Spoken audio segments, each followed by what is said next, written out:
Kahapon, sinimulan po namin itong talakayan tungkol sa mga ulat, no? Of late, recently yung mga balita sobrang nakababahala na talagang lumalaga na po itong online sexual abuse and exploitation of children.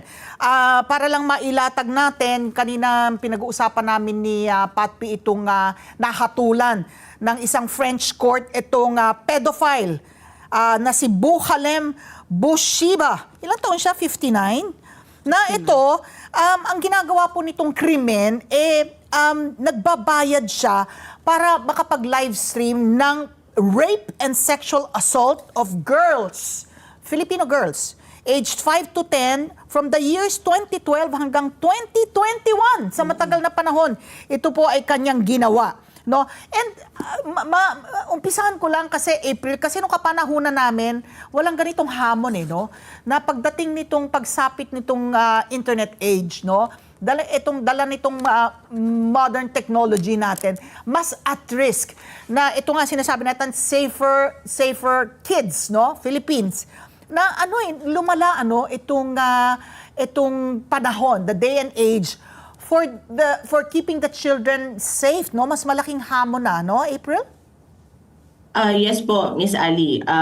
Actually, yung Philippines po, we rank second globally, so sa buong mundo, in online sexual exploitation of children. Anong una? Ano ang una? India po ang nanguna. Pero for the longest time, tayo po yung tinatawag na global hotspot. I think last year, tayo naging number 2. But ang dami pong efforts para pababaan pa po tayo. Ayaw po natin na nasa tayo, 1 or 2, hindi po acceptable yun. Our data show that almost 500,000 children were trafficked for online sexual exploitation noong 2022. So ganito po kalala ang problema ng online sexual abuse and exploitation. So what do you attribute it to, no? Kung tayo ay number 2 and 500,000 or 500,000 kids nga are victims na of OSAIC, ano po ang kadahilanan nito? Kahirapan lang ho ba? Ano ba yung nakikita po niyong dahilan? Bakit po tayo ay, yun na nga, number 2 po? Hindi po maikakaila na main driver pa rin talaga ng online sexual abuse and exploitation ng poverty. However, sa pagkikipag-usap po sa community, sa schools, sa mga partners natin, sa LGUs and government agencies, napakalaking hamon yung pag-challenge ng tinatawag naming social norms kung bakit nangyayari ang OSAIC. Unang-una, ang dami pong nagsasabi na hindi naman abuse yan kasi hindi naman nahahawakan ang bata. Those are just pictures and videos. So, maraming mga nagsasabi na okay lang yan, hindi naman nagagalaw ang bata, wala namang mawawala sa kanya. And second, there is this thinking na yung pressure sa bata na they have to help the family put food on the table. For example, isa ito sa mga tactics na ginagamit ng parents or any trusted adult, for example, para makumbinsi ang bata na humarap sa camera at sumunod sa instructions ng mga nagbabayad ng ganung content, kagaya nga nung animator na nahuli kamakailan lang. Okay. Ito para applicable din ng law of supply and demand dahil sa dami ng maari mong i-live o i-stream na video o larawan ng child pornography, sa dami. Mura na pwede sa halagang ₱100, no? $2 pwede ka nang makapagpanood, no? Makakita nitong mga malalaswang larawan at video ng mga bata na nire-rape o nakikipagtalik o basta malaswa.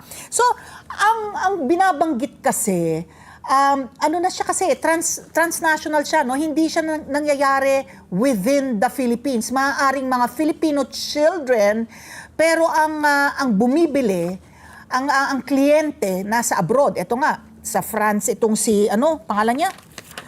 Si Bouchalem Boushiba. Meron sa Australia, meron sa Europa.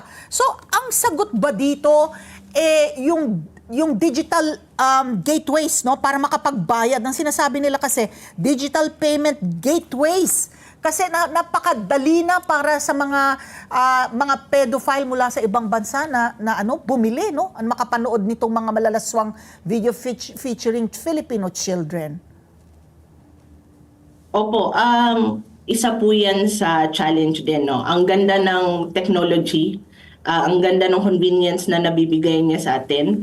Kaya lang, isa yan sa major downside, na-abuse ng perpetrators at ng traffickers yung technology para sila ay makabili at makareceive agad ng bayad when it comes to child sexual abuse and exploitation materials. Kaya naman, sa bagong batas natin, Republic Act 11930, na nagpaparusa sa mga tao na lumalabag sa batas na nagpoprotekta sa mga bata from OSAIC.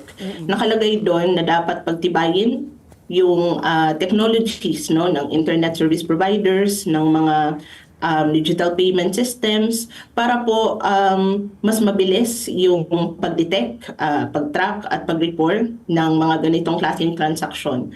Suspicious transactions po siya na tinatawag kasi hanggat nagagamit po yung kanilang systems and technologies, lagi at lagi pong abuse ito para makapangbiktima yung mga perpetrators ng mga bata. Mga bata po natin. Mga bata natin na sabi nga, even as young as 5 years old, binibiktima na ho nila. Oo. So, Miss April, ang mga technology companies ba, tsaka itong mga payment gateways, may pananagutan rin ho ba sila? Or, kumbaga, it's enough lang na ibablock nila, tapos na yun, or i-report nila. Wala ho ba silang pananagutan na in the first place, bakit po na-up yung kanilang site?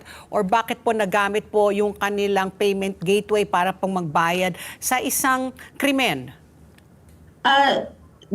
Yung payment systems po kasi, kunyari, pag gumamit tayo ng online payment system, anyone can use it naman. Ang kailangan lang kasi bantayan po dyan, ma'am, yung mga online yung mga transactions na pumapasok at pinaprocess using their systems, nababantayan kung ito ba ay kaduda-duda na. When we say suspicious transaction, for example, kung ako po ay isang facilitator ng online sexual abuse, ang anak ko, ang aking inaabuso, matatawag po siyang suspicious transaction kung ako po ay laging nakakatanggap ng more or less the same amount of money from abroad and from different people. Yan po ay tinatawag na red flag. So, ang pananagutan po nila ay to, aside sa pagtibayin ang kanilang systems, they have to report to our authorities na meron pong ganitong transactions na nangyayari. Kasi kaya naman po nilang matrack yun. Isa po yun sa pananagutan nila under the new law. Let's get together. Sunday 25. Sunday 25.